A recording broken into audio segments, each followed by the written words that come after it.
Love, light, and blessings. Shamanic Awak Priestess here. And like I told you guys, I have all these series. So my videos are kind of like on my calendar, just like my readings, my appointments, all my obligations, my, things like that. And YouTube video happens to be a part of that. I have a series that I am currently making. One of many that I'm going to be doing this year. And it has to do with going back to basics pretty much and talking about elemental magic, working with the elements, working with nature. So episode 1 is going to be all about water, okay? I see a lot of these like witchy tags, and people are always talking about like what element do you work with the most, so on and so forth. For me, that's always a hard question to answer. A lot of people answer like fire, blah blah blah blah, crystals, things like that, which is earth.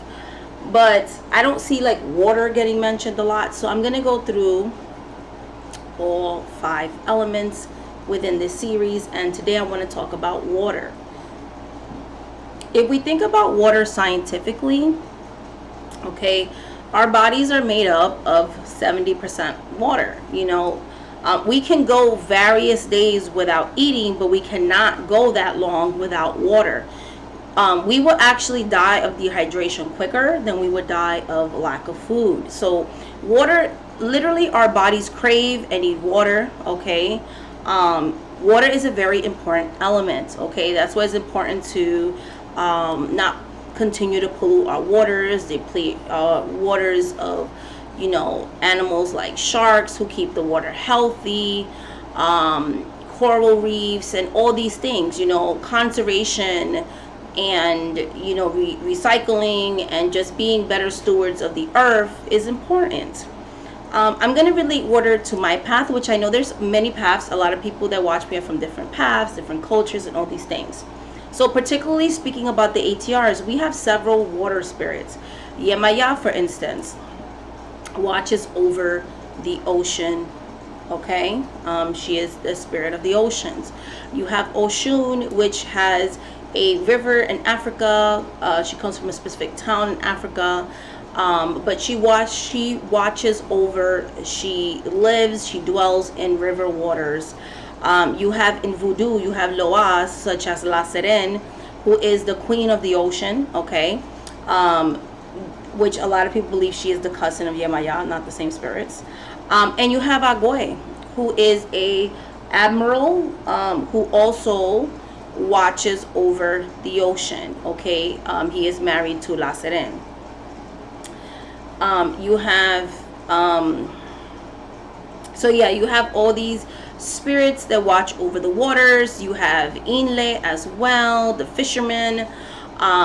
People give him fish as offertory, so he also corresponds to water, several different aspects of all these spirits and things of that nature. So first and foremost, spirit is in water. Like I said, Loas and Orishas are spirits of nature. They dwell in various different waters, salt waters for Yemaya, sweet waters for Oshun, so on and so forth.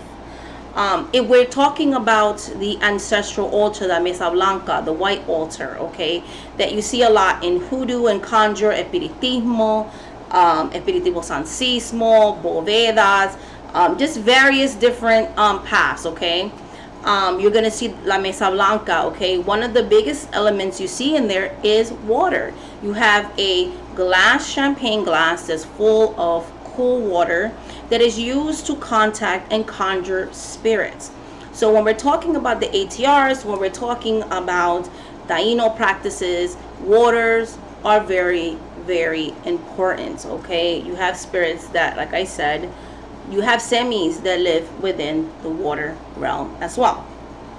So water is very important to the spirits.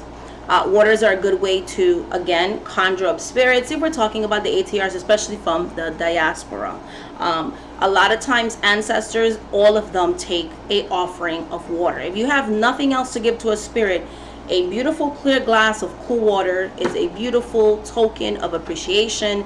It's a good way to do readings, to read on situations, to practice different forms of divination, to give as an offertory to the spirits.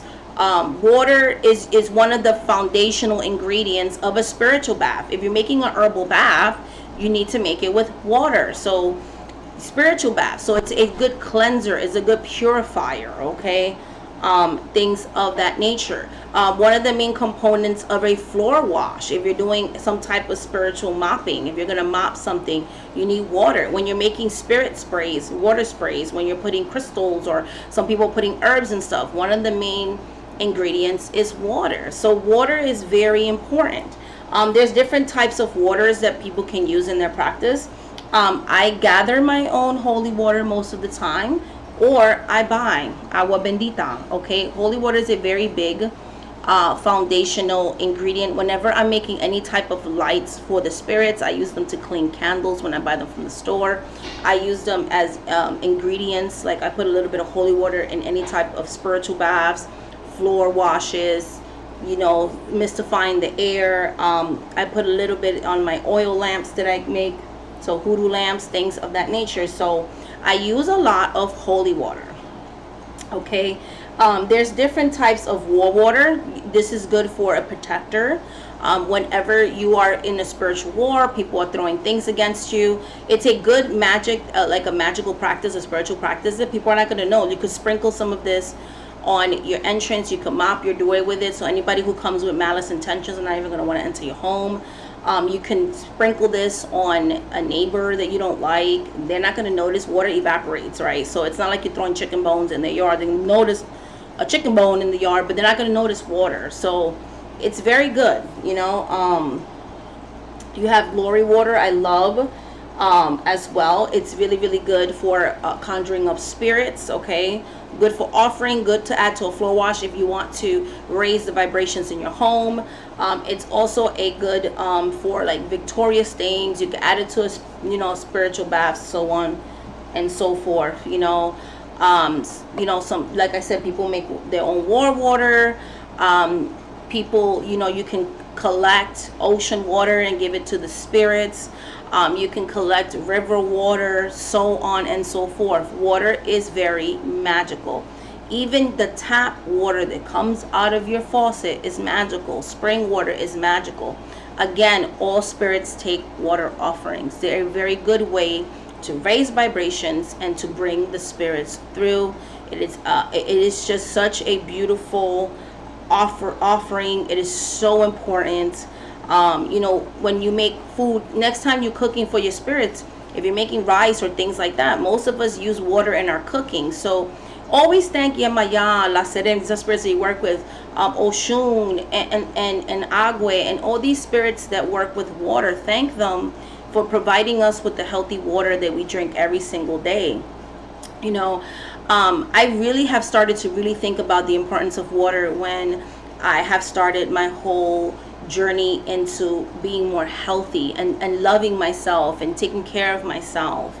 And this whole journey, you know, my lifestyle change journey. And I've stopped drinking so much artificial juice and sodas and things, and have replaced a lot of my beverage with water. Like this water in here now, the cup is blue because it's cold water. So it changes colors with the coldness of the beverage. So yeah, like I am always drinking water. Even drinking water, it raises your vibrations. You know, you have people that take spiritual baths, and let's say you have crystals, they'll put crystals that are, you know, waterproof, or they even get a container and they make like a crystal bath.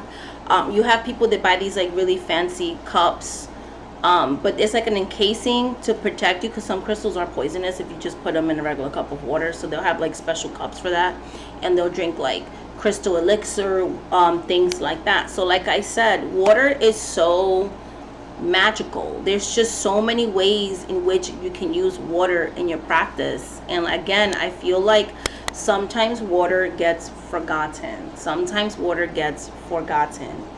And I just kind of wanted to bring water into the forefront. You know, water is just magical, like I said. And I would love to hear ways in which you incorporate water into your spiritual practice. Another thing that you can do too, in my culture, will, like, let's say Yemaya or La Seren, my people in the islands and even within the United States, throughout the diaspora, we offer them offerings by the ocean, like things that are biodegradable, like fruits and things like that. Or we'll put it in a receptacle near the ocean, because we're not, the whole thing about the water spirits, you don't pollute their home. So I don't know who said that throwing jars into the ocean is okay. It's not. Yemaya, Oshun, La Seren, all these spirits of water do not want you taking your damn jars and polluting the oceans and the rivers with your damn jars. Like, no, that's a lie. Don't listen to that. You're not supposed to mess up the, it's the same equivalent of if you were to go to a fair and like throw garbage or and be like, yeah, that's an offering for them. No, we're not supposed to pollute their home. Would you want people throwing garbage in your home? So no. For the spell jars and all that, you don't throw it in the ocean. There's receptacles within the beach. You could throw it within there because the spell is done. You still have the energy of the ocean. You still have the spirit there. Okay. You find ways to, like, the best gift you could ever give spirits is reuse, recycle, okay? And conservation. Donating to any type of foundations that are trying to clean up our ocean waters from plastics and things like that. Those are the types of offerings I give my spirits, okay? I have a spirit who's a patron of children of Haiti, so I have 3 families in Haiti that I sponsor to. So I always look for ways, like when the spirits do really big things, to find different charities. So they're like, please do your research. Like, there are charities out there. There are non-for-profit organizations out there that are trying to save our oceans, our river waters. I was in New York. When I was in New York, they're trying to clean up the river, like the ocean, like the ferry, you know, and the ocean there is gross. They're trying to reintroduce certain types of, like, I believe it's clams, kind of like to start cleaning out the water and having sea life come back to the oceans, because the water's so dirty, like nothing can really live there. So they're trying to, like, fix things, you know, and being very inventive with that and kind of trying to make the ecosystem work. And those things are important because, again, if you work with spirits of nature, then what is more beautiful and what is more honoring of those spirits than finding ways to conserve our drinking waters, our river waters, and our ocean waters.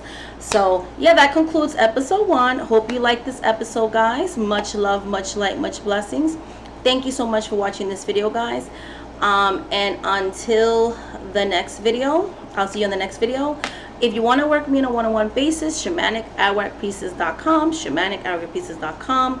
The link is in the description box of every one of my videos, and you can go on my website and purchase a reading with me. Bye, guys.